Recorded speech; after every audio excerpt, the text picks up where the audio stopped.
Hello दोस्तों, welcome back my channel STD with SK classes.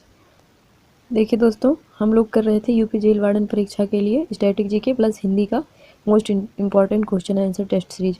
दोस्तों हम आपको कुल 70 क्वेश्चन का टेस्ट सीरीज करवा रहे हैं जो आपकी जेल वार्डन परीक्षा या उससे अदर परीक्षाएँ जो उत्तर प्रदेश पुलिस के फॉर्म आने वाला दोस्तों 2021 में संभावित है परीक्षा होना, उसके लिए भी काफ़ी इंपॉर्टेंट टेस्ट सीरीज होगा दोस्तों। और अन्य परीक्षाएं जिसमें भी दोस्तों हिंदी और जीके जीएस पूछा जाता है उसके लिए काफ़ी इंपॉर्टेंट टेस्ट सीरीज होगा दोस्तों। तो चलिए शुरू कर लेते हैं। पहला क्वेश्चन है आपका, केंद्रीय खाद्य तकनीकी अनुसंधान संस्थान का मुख्यालय कहाँ स्थित है। देखिए दोस्तों, लगभग हर टेस्ट सीरीज में आपको एक क्वेश्चन देखने को मिलता है कि केंद्रीय अनुसंधान संस्थान किसी भी टाइप का, जैसे खाद्य का हो गया और अदर रिसर्च सेंटर हो गया, गन्ना हो गया, चावल हो गया, सबका पूछता है। तो दोस्तों ये काफ़ी इंपॉर्टेंट टॉपिक है। इस पर दोस्तों अगर आप लोग कमेंट करेंगे तो हम एक वीडियो बना देंगे विथ मैप। और दोस्तों चलिए देखिए, इसका आप बताइए जल्दी से कौन सा आंसर सही होगा। तो देखिए दोस्तों, केंद्रीय खाद्य तकनीकी अनुसंधान संस्थान का जो मुख्यालय है दोस्तों, ये आपका मैसूर में स्थित है। ऑप्शन नंबर डी सही हो जाएगा। दोस्तों मैसूर कहाँ स्थित है, तो ये दोस्तों आपके कर्नाटक राज्य में स्थित है। नेक्स्ट क्वेश्चन देखते हैं, निम्नलिखित राज्यों में से कौन सा केंद्र शासित प्रदेश नहीं है, आपको बताना है। तो देखिए दोस्तों, भारत के जो कुल राज्य हैं उनको दो प्रकार से बांटा गया है, एक राज्य और एक केंद्र शासित प्रदेश, एक स्टेट और एक यूनियन टेरिटरी। तो दोस्तों आपको बताना है कि इनमें से कौन सा एक राज्य मतलब एक है ऑप्शन जो आपका केंद्र शासित प्रदेश या यूनियन टेरिटरी नहीं है। तो ऑप्शन नंबर सी सही हो जाएगा, गोवा। गोवा दोस्तों एक राज्य है, ना कि यूनियन टेरिटरी। नेक्स्ट क्वेश्चन देखते हैं दोस्तों, कमेंट करके आप लोग बताइएगा कि वर्तमान में भारत में कुल कितने केंद्र शासित राज्य हैं, ज़रूर कमेंट करिएगा दोस्तों। हम अपने एक वीडियो में आपको इसके बारे में डिटेल में बता चुके हैं। नेक्स्ट क्वेश्चन देखते हैं, भारत में जून महीने में सबसे लंबा दिन कहाँ होता है। तो देखिए दोस्तों, आपको बताना है कि भारत में जून महीने में सबसे लंबा दिन कहाँ होगा। देखिए दोस्तों, जो दिन का जो टाइम मतलब कितना लंबा दिन होगा, ये इस बात पे डिपेंड करता है कि सूर्य जो है किस गोलार्ध में है। देखिए दोस्तों, जैसे हमारी पृथ्वी है, ये हो गया आपका उत्तरी गोलार्ध और ये हो गया दक्षिणी। ये उत्तरी ध्रुव है, दक्षिणी ध्रुव है। यहाँ से भूमध्य रेखा गुजरती है 0 डिग्री अक्षांश, और ऊपर आपका कर्क है और नीचे मकर है। देखिए दोस्तों, सूर्य हमारा इस तरह से चमकता है, पृथ्वी इसके इधर उधर घूमती है। तो दोस्तों जब सूर्य यहाँ पे होगा तो ये मकर रेखा, और हमारा इंडिया जो है कहाँ पड़ता है दोस्तों, उत्तरी गोलार्ध में। उत्तरी गोलार्ध में दोस्तों इंडिया का जो नक्शा है कुछ इस तरह से है, आधा इंडिया, आधा मतलब इंडिया के बीचों बीच कर्क रेखा जाती है। तो कर्क रेखा के सबसे उत्तर में जो होगा जून महीने में, उसी राज्य में क्या होगा, दिन सबसे लंबा होगा। तो देखिए दोस्तों, ऑप्शन जो है, ऑप्शन के हिसाब से चलिए। देखिए दिल्ली जो है ये कर्क रेखा के नज़दीक है, कोलकाता भी, और श्रीनगर और चेन्नई जो है ये दूर है लेकिन ये दक्षिण में है। कर्क रेखा यहाँ से दोस्तों देखिए, ये है पृथ्वी, ये है भूमध्य रेखा और ये है कर्क रेखा। यहाँ पे दोस्तों ये है इंडिया का लोकेशन। तो यहाँ पे नीचे जो है कर्क रेखा के नीचे चेन्नई है। चेन्नई कहाँ की राजधानी है दोस्तों, आप कमेंट करके बताइएगा। तो कर्क रेखा जो है चेन्नई से उत्तर में है, और आपका श्रीनगर जो है दोस्तों, श्रीनगर ये आपका कर्क रेखा से क्या है, उत्तर में स्थित है। तो सबसे ज़्यादा उत्तर में जो होगा वहीं पे सूर्य सबसे देर तक चमकेगा, मतलब लंबा दिन होगा। ऑप्शन नंबर कौन सा सही हो जाएगा, डी सही हो जाएगा। नेक्स्ट क्वेश्चन देखते हैं। उम्मीद है दोस्तों ये क्वेश्चन आपको समझ में आया होगा। देखिए दोस्तों, काफ़ी डिटेल में हम लोग इसलिए नहीं पढ़ रहे हैं, हम आपको मैप के साथ भी पढ़ाते हैं इसको, लेकिन दोस्तों एक टेस्ट सीरीज है, हम जल्दी से क्विक ही कराएंगे क्योंकि 70 क्वेश्चन सॉल्व कराना है, वीडियो काफ़ी लंबी हो जाएगी। तो नेक्स्ट क्वेश्चन देख लेते हैं। देखिए दोस्तों, चौथा क्वेश्चन है, प्रसिद्ध दरबारी कवि विद्वानों और उनके संरक्षकों से मिलान कीजिए तथा नीचे दिए गए कोड का सही उत्तर दीजिए। देखिए दोस्तों, आपको क्या करना है, एक तरफ से दरबारी कवि दिए गए हैं और एक तरफ जो है राजा दिए गए हैं जिसके दरबार में वो दरबारी कवि रहते थे। तो देखिए आपको बताना है कि जयदेव ये किस राजा के दरबार में रहते थे। तो देखिए दोस्तों, इस क्वेश्चन को इस तरह से मिलाइए। तो देखिए दोस्तों, जो जयदेव थे ये लक्ष्मण सेन के दरबार में रहते थे। ऑप्शन नंबर ए जो है आपका 2 से मिलेगा। फिर उसके बाद आपका बेढ़ल जो है ये किसके दरबारी कवि थे, तो ये विक्रमादित्य चतुर्थ के। उसके बाद अमर सिंह जो है दोस्तों, ये आपके किसके दरबारी कवि थे, तो ये चंद्रगुप्त के, 5 से मिलेगा। और जो वाकपति हैं दोस्तों, ये किसके दरबारी कवि थे, तो ये यशोवर्धन की, 4, जो डी है ये 4 से मिलेगा। तो देखिए ए का आपका 2 से मिलान हुआ, बी का आपका 1 से, और सी का आपका 5 से, और डी का आपका 4 से। तो देखिए मिलाइए कौन सा सही होगा। देखिए ऑप्शन में कौन सा सही हो रहा है दोस्तों, तो ऑप्शन नंबर सी जो है आपका ये सही हो जाएगा। नेक्स्ट क्वेश्चन देखते हैं दोस्तों, निम्नलिखित में से किस क्षेत्र में अमरावती स्कूल ऑफ आर्ट पल्लवित थे। तो देखिए आपको बताना है कि किस क्षेत्र में अमरावती स्कूल ऑफ आर्ट पल्लवित थे। तो आप देखिए 4 ऑप्शन देखिए दिया गया है, देखिए दोस्तों, अमरावती स्कूल ऑफ आर्ट जो है कृष्णा नदी के किनारे पर अमरावती आंध्र प्रदेश में विकसित हुआ था। तो ऑप्शन कौन सा सही हो जाएगा? ऑप्शन नंबर डी सही हो जाएगा। नेक्स्ट क्वेश्चन देख लेते हैं दोस्तों। 2011 की जनगणना के अनुसार उत्तर प्रदेश में महिला आबादी कुल कितना प्रतिशत थी लगभग? आपको देखिए बताना है उत्तर प्रदेश में जनगणना के हिसाब से उत्तर प्रदेश में महिलाओं की आबादी कितना प्रतिशत थी। तो देखिए ये दोस्तों को काफ़ी इंपॉर्टेंट क्वेश्चन है। जब तक आपकी नई जनगणना का रिकॉर्ड नहीं आ जाता है तब तक 2011 वाला मान्य होगा। तो ऑप्शन नंबर बी सही हो जाएगा। 48% महिलाएं उत्तर प्रदेश में थी। नेक्स्ट क्वेश्चन देखते हैं दोस्तों। उत्तर प्रदेश की संस्कृति का एक ऐतिहासिक पूर्व काल है, इसमें निम्नलिखित में से कौन शामिल है? आपको ये बताना है कि देखिए जो उत्तर प्रदेश की संस्कृति में कुछ लोग महत्वपूर्ण थे संस्कृति के हिसाब से, तो इसमें इनका पूर्व काल किस प्रकार होगा? तो देखिए दिया है बुद्ध, राम, नवाब और महाराज। इनका जो कालक्रम होगा दोस्तों, ऑप्शन नंबर ए वाला सही हो जाएगा। बुद्ध, फिर उसके बाद राम, फिर नवाब। ऑप्शन नंबर ए सही हो जाएगा। नेक्स्ट क्वेश्चन देखते हैं दोस्तों। उत्तर प्रदेश में कृषि विश्वविद्यालय की संख्या कितनी है? देखिए दोस्तों आपको बताना है कि उत्तर प्रदेश में कुल कितने कृषि विश्वविद्यालय हैं। देखिए दोस्तों इस टाइप का भी क्वेश्चन पूछता है कि किस राज्य में कौन सा विश्वविद्यालय है, नाम दे के भी और सन के हिसाब से भी पूछता है। तो दोस्तों देखिए बताइए आप उत्तर प्रदेश में कुल कितने कृषि विद्यालय हैं? तो ऑप्शन नंबर डी सही हो जाएगा, कुल 5। ऑप्शन नंबर डी सही हो जाएगा। देखिए दोस्तों कौन कौन से हैं, तो चंद्रशेखर आज़ाद कृषि विश्वविद्यालय कानपुर, दूसरा है नरेंद्र देव कृषि विश्वविद्यालय फैजाबाद, तीसरा है आपका सैम हिगेन वाटम कृषि विश्वविद्यालय इलाहाबाद, और चौथा जो है सरदार वल्लभ भाई पटेल कृषि विश्वविद्यालय मेरठ, और पांचवा है मानवर श्री काशी जी कृषि विश्वविद्यालय बाधा। तो हमने आपको सारा नाम भी बता दिया है। अब आज भी कभी ऑप्शन देके पूछे तब भी आप गलत ना करें। नेक्स्ट क्वेश्चन देखते हैं। उत्तर प्रदेश में सर्वाधिक जनसंख्या वाली जनजाति कौन सी निवास करती है? आपको बताना है। तो देखिए दोस्तों उत्तर प्रदेश में सर्वाधिक जनसंख्या वाली जो जनजाति है ये थारू है। ऑप्शन नंबर ए सही हो जाएगा। नेक्स्ट क्वेश्चन देखते हैं दोस्तों। मानव शरीर के भीतरी भाग में रोग की पहचान की जाती है किस प्रकार से? देखिए दोस्तों जब आपके शरीर के अंदरूनी पार्ट में कुछ प्रॉब्लम होती है तो किस प्रकार से उसका पहचान किया जाता है आपको बताना है। तो देखिए दोस्तों क्या किया जाता है, आप जल्दी से अपना कमेंट करिए। देखिए इंडोस्कोपी जो होता है इसके द्वारा भीतरी शरीर के रोग के बारे में पता लगाया जाता है। ऑप्शन नंबर बी सही हो जाएगा। नेक्स्ट क्वेश्चन देखते हैं। ओरल सबम्यूकस फाइवेसिस बीमारी का कारण क्या है? ओरल सबम्यूकस फाइवेसिस बीमारी का कारण बताना है आपको दोस्तों क्या है। तो देखिए 4 ऑप्शन दिए हैं, जल्दी से अपना ऑप्शन पढ़िए और जल्दी से आंसर दीजिए। देखिए दोस्तों तंबाकू युक्त जो गुटखा होता है उसको खाने से बीमारी होती है। ऑप्शन नंबर सी सही हो जाएगा। नेक्स्ट क्वेश्चन देख लेते हैं दोस्तों। उष्मी आयन सिद्धांत एक महत्वपूर्ण देन है किसका? आपको बताना है कि उष्मी आयन सिद्धांत जो है किसकी देन है। तो देखिए 4 ऑप्शन दिए हैं, आप जल्दी से कमेंट करके बताइए दोस्तों। एच.जे. भाभा की, या एम.एन. साहा की, सी.वी. रमन की, या जे.सी. बोस की। तो जो ऑप्शन नंबर बी है सही हो जाएगा।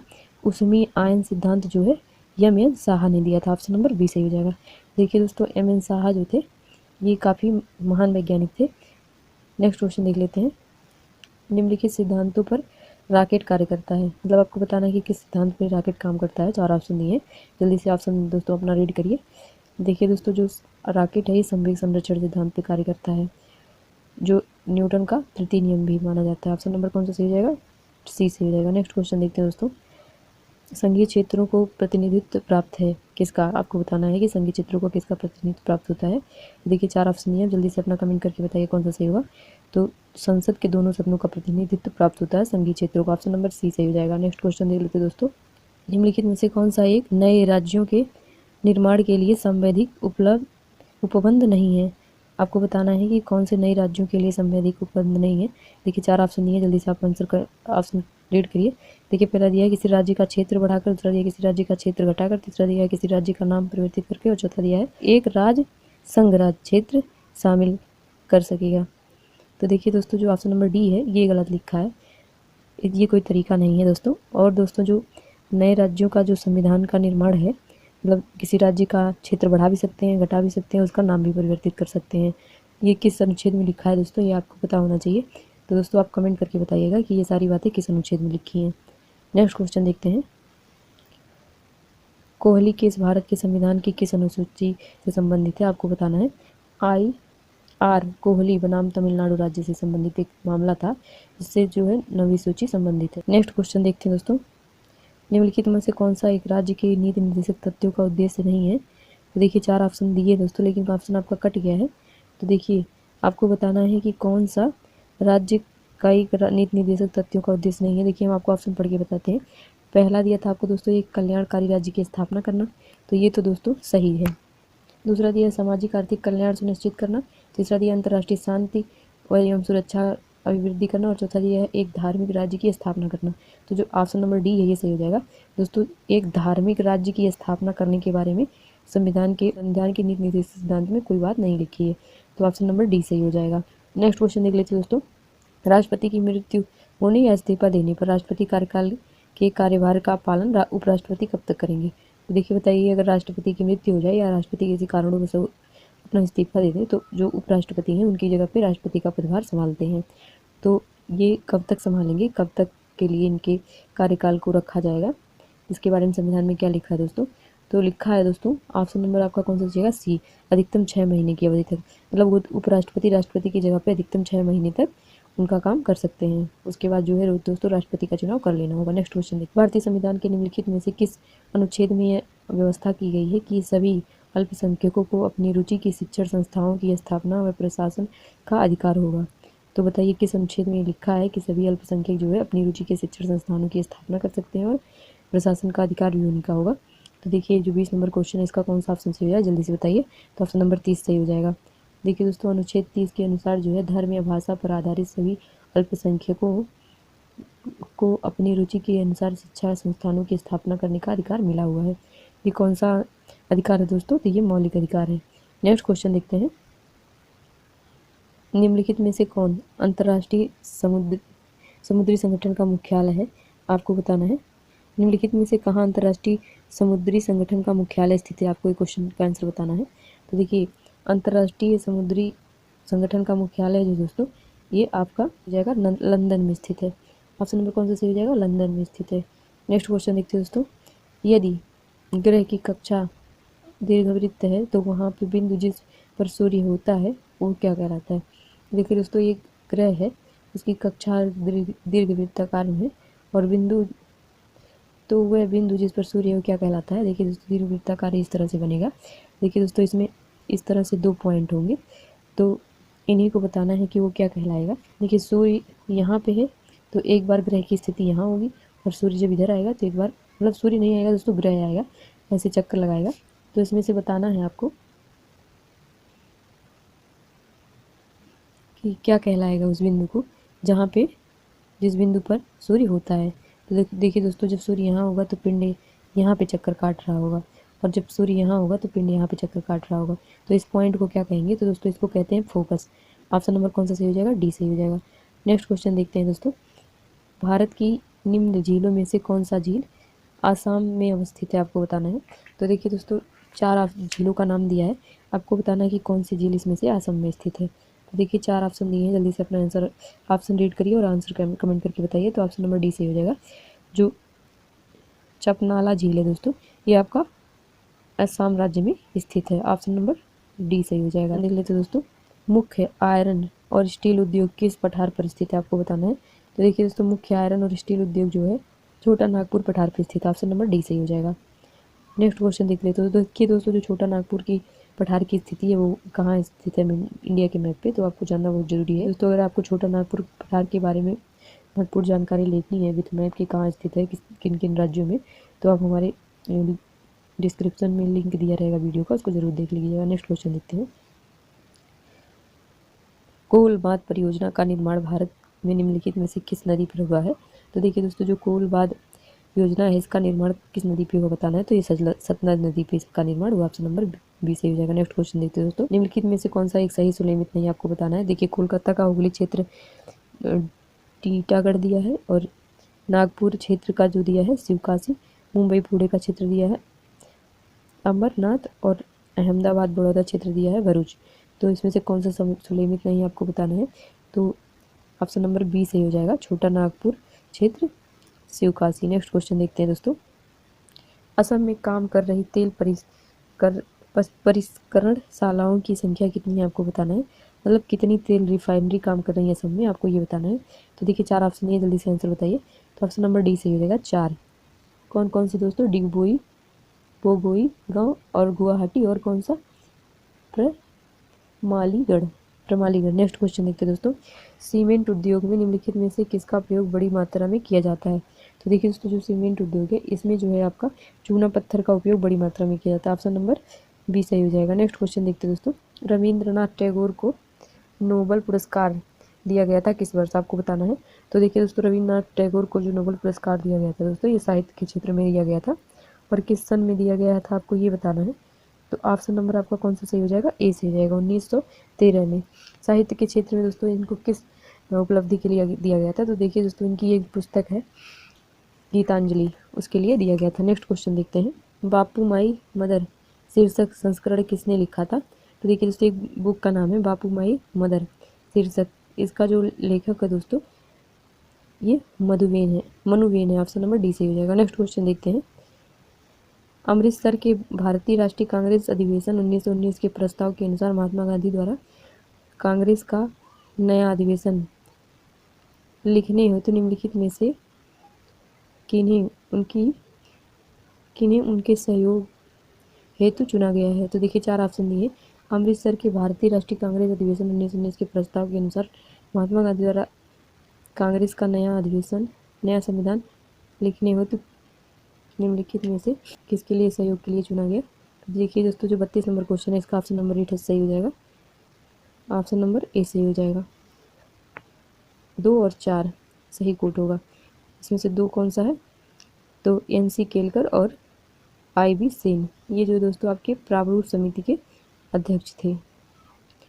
नेक्स्ट क्वेश्चन देखते हैं दोस्तों, निम्नलिखित शासकों में से गुलाम वंश से संबंध रखने वाला कौन सा है, ये आपसे क्वेश्चन पूछ रहा है। तो देखिए दोस्तों गुलाम वंश का जो संस्थापक था वो मतलब रियल संस्थापक इल्तुतमिश को माना जाता है। ऑप्शन नंबर बी से हो जाएगा। इसका शासन क्या था दोस्तों, तो 1210 से 1236 ईस्वी तक इसने क्या किया था, गुलाम वंश की बागडोर संभाली थी। क्वेश्चन देखते हैं, हड़प्पा का स्थल किस नदी पर अवस्थित है। तो देखिए दोस्तों जो हड़प्पा है किस नदी के किनारे स्थित है आपको बताना है। तो देखिए ऑप्शन नंबर डी सही हो जाएगा, रावी नदी के किनारे। नेक्स्ट क्वेश्चन देखते हैं दोस्तों, तो पुरातन भारतीय विश्वविद्यालय के अवशेष कहाँ पाए गए हैं। तो देखिए पुरातन भारतीय विश्वविद्यालय के अवशेष दोस्तों कहाँ से पाए गए, जल्दी से कमेंट करके बताइए। तो जो नालंदा यूनिवर्सिटी है दोस्तों कहाँ पे स्थित है, तो बिहार में। ऑप्शन नंबर ए सही हो जाएगा। नेक्स्ट क्वेश्चन देखते हैं, 38 नंबर क्वेश्चन है, ईसा की 3री सदी में जबकि हूणों के आक्रमणों ने रोम साम्राज्य को समाप्त कर दिया, भारतीय व्यापारी अधिकारी किस पर निर्भर करते थे उस टाइम दोस्तों, किस पे हम ज़्यादा निर्भर थे आपको बताना है। तो देखिए 4 ऑप्शन दिए हैं। देखिए दोस्तों जो 38 नंबर क्वेश्चन है ऑप्शन नंबर इसका डी इसी से हो जाएगा, दक्षिण पूर्व एशिया से व्यापार करते थे। नेक्स्ट क्वेश्चन देखते हैं, स्वागत, देखिए दोस्तों हिंदी वाला क्वेश्चन शुरू हो गया, स्वागत में कौन सा उपसर्ग आपको बताना है। तो देखिए दोस्तों स्वागत में जो दोस्तों आपका सु जो है सु उपसर्ग हुआ, ऑप्शन नंबर ए से हो जाएगा। नेक्स्ट क्वेश्चन देखते हैं दोस्तों, निम्नलिखित असम तत्वों में से कौन सा विकल्प अशुद्ध है आपको बताना है। तो देखिए 4 ऑप्शन दिए हैं, इसमें से आपको बताना है कि कौन सा असत्य है। तो ऑप्शन नंबर सी सही हो जाएगा। देखिए पास का पाद नहीं होगा, पानी का पानी हो जाएगा, पापड़ का पहाड़ होगा और पायदान का पड़ हो जाएगा, लेकिन पास का पाद क्या होगा, नहीं होगा दोस्तों, ऑप्शन नंबर सी से हो जाएगा। नेक्स्ट क्वेश्चन देखते हैं, संज्ञा एवं सर्वनाम से जुड़ने वाले प्रत्यय को कौन सा प्रत्यय कहते हैं। तो देखिए जो संज्ञा और सर्वनाम से जुड़कर मिला है प्रत्यय उसको क्या कहते हैं दोस्तों, तो ऑप्शन नंबर सी सही हो जाएगा, पद्धति प्रत्यय कहते हैं, ऑप्शन नंबर सी सही हो जाएगा। नेक्स्ट क्वेश्चन देखते हैं, सवर्ण क्या है दोस्तों आपको बताना है। देखिए सवर्ण के बारे में बताना है, ये क्या है, उष्ट है, दंत है, मूर्धा है, तालव्य है। देखिए दोस्तों सा जो है ये अंतस्थ के तहत आता है और दोस्तों किसके तहत आता है, तो दोस्तों सवर्ण जो है आपका कौन सा हो जाएगा, और तो ये दंत भी होगा, ऑप्शन नंबर बी सही हो जाएगा। नेक्स्ट क्वेश्चन देखते हैं, कितने से कौन सा विपरार्थक है चुनना है। देखिए बुरा का भला दिया है, प्राय का हमेशा दिया है, अग्नि का अनल दिया है और मूंगा का मूक दिया है। तो देखिए ऑप्शन नंबर कौन सा सही हो जाएगा, तो 43 नंबर क्वेश्चन का ऑप्शन नंबर ए सही हो जाएगा, बुरा का भला। नेक्स्ट क्वेश्चन देखते हैं दोस्तों, निम्न शब्द युग के विकल्पों में से कोई एक विकल्प सही नहीं है, गलत युग्म का चयन कीजिए। इसमें एक गलत युग्म है दिया, इसको आपको चूज करना है। तो ऑप्शन नंबर जो सी है ये सही हो जाएगा, शून्य का नहीं खाली नहीं होगा, लेकिन बलि का बलि और विप्र का मतलब किस तरह से क्या लिखा जाएगा ये बताना है। तो शून्य का खाली नहीं लिखा जाएगा और बाकी सही है। नेक्स्ट क्वेश्चन देखते हैं, अधोगति का सिद्धांत संधि विच्छेद क्या होगा। देखिए दोस्तों अधोगति जो है इसको संधि विच्छेद करके किस तरह से लिखा जाएगा, आधस प्लस गति, ये भी सही है, और अतः प्लस गति ये भी सही है। तो ऑप्शन नंबर सी सही हो जाएगा, प्राय दोनों में से कोई भी।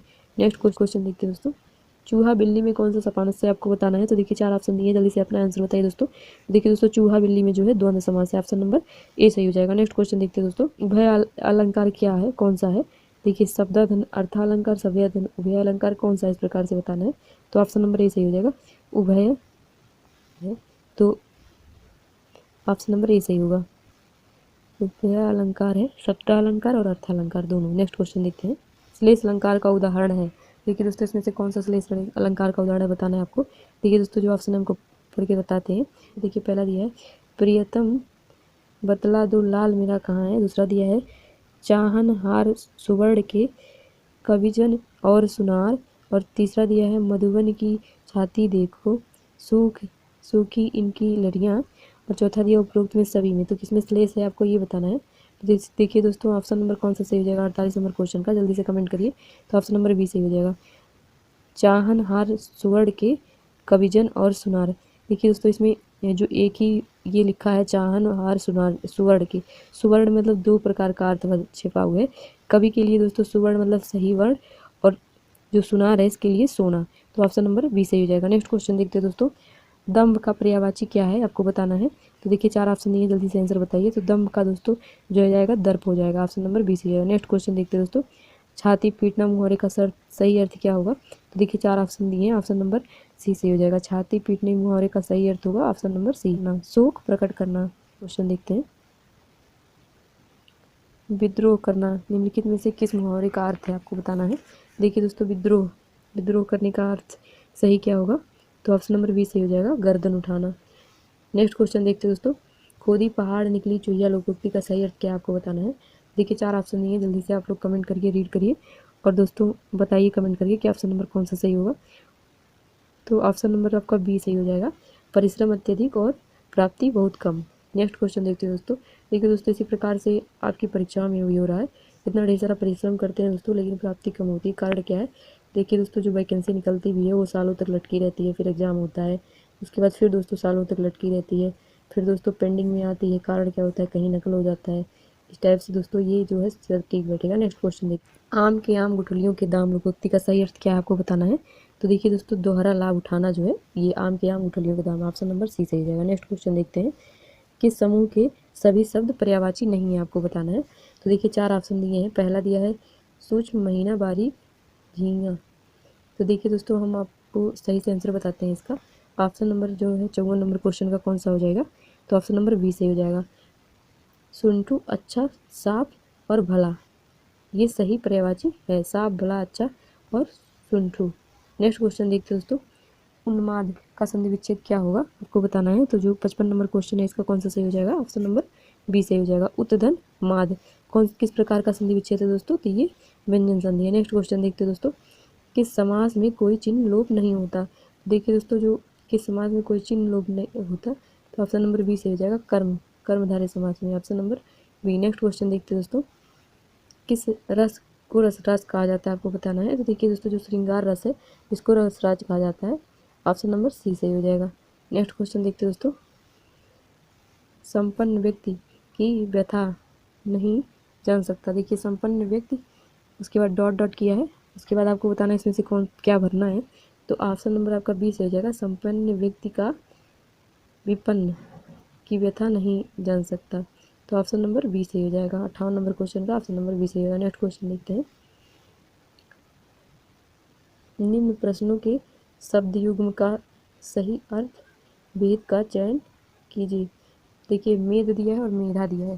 तो देखिए मेद मतलब क्या होता है और मेधा मतलब क्या होता है, आपको सही अर्थ भेद बताना है इसका। तो देखिए दोस्तों ऑप्शन नंबर बी सही हो जाएगा, मेद का हो जाएगा यज्ञ और मेधा का हो जाएगा बुद्धिमान।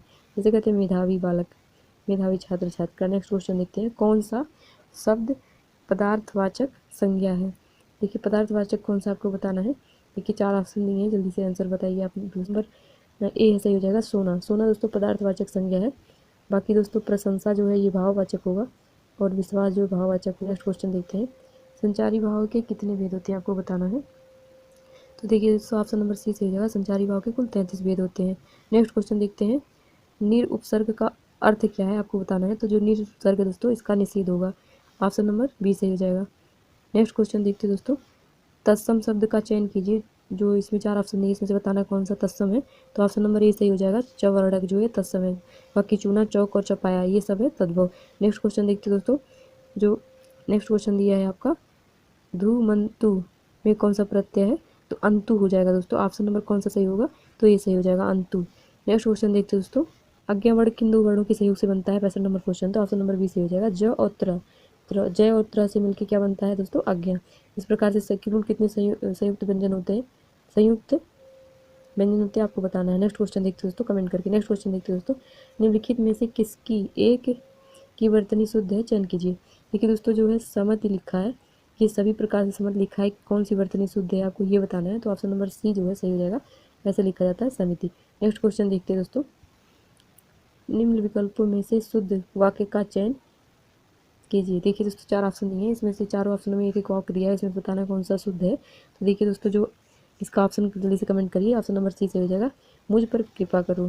देखिए पहला दिया है मेरे पर कृपा, कृपा ये जो गलत लिखा है, ये कृपा नहीं सही लिखा है। उसके बाद बी वाले में भी जो दोस्तों क्या लिखा है, ये भी यही गलत लिखा है, और सी वाले में दोस्तों सही है। नेक्स्ट क्वेश्चन देखते हैं। निम्नलिखित में से आज्ञावाचक वाक्य का चयन कीजिए। आज्ञावाचक वाक्य कौन सा है आपको बताना है। तो जो 68 number question option number D सही हो जाएगा, तुम मेरे साथ घर चलो जो है ये आपका सही होगा, आज्ञावाचक होगा, तुम मेरे साथ घर चलो। और जो पहला दिया दोस्तों, क्या वह घर गया, तो ये प्रश्नवाचक हो जाएगा, उसे घर जाना चाहिए सजेशन वाला हो जाएगा। हो सकता है अभी तुम मेरी बात ना सुनो, ये जो है संभावना वाला हो जाएगा। नेक्स्ट क्वेश्चन देखते हैं दोस्तों। चिरंतन का विलोम क्या होगा। तो देखिए दोस्तों, जो चिरंतन है इसका विलोम आपको पता होना चाहिए, नश्वर होगा। ऑप्शन नंबर सी से हो जाएगा। नेक्स्ट क्वेश्चन देखते हैं दोस्तों। आवर्चीन का विलोम शब्द क्या होगा आपको बताना है। तो देखिए जल्दी से बताइए अपना आंसर। देखिए आवर्चीन का दोस्तों हो जाएगा प्राचीन। ऑप्शन नंबर सी से हो जाएगा। देखिए दोस्तों, इस प्रकार हमने कुल कितना क्वेश्चन किया है, 70 क्वेश्चन का टेस्ट सीरीज लगाया है दोस्तों। ये क्वेश्चन जो का 2 नंबर का है, तो ये कुल कितने नंबर का हो गया, 2 नंबर का। तो 70 दूना कितना हो गया, 140 नंबर का ये हो गया आपका पूरा प्रैक्टिस सेट, जिसमें आपको हमने हिंदी और जीके जीएस का क्वेश्चन कराया। उम्मीद है दोस्तों आपको हमारा वीडियो पसंद आया होगा। और प्लीज़ दोस्तों, अगर आपको हमारा वीडियो पसंद आया हो तो हमारे चैनल को सब्सक्राइब कर लीजिए, वीडियो को लाइक कर दीजिए, और वीडियो को दोस्तों कम से कम 5 लोगों में शेयर कर दीजिए। दोस्तों आप लोग वीडियो को शेयर नहीं करते हैं दोस्तों, बहुत कष्ट लगता है, इतनी मेहनत करके वीडियो बनाओ और आप लोगों को कोई फ़र्क नहीं पड़ता है। देखिए दोस्तों, आप लोग ज़रूर आज शेयर करिएगा कम से कम 5 लोगों में जो पढ़ने वाले हों। धन्यवाद दोस्तों।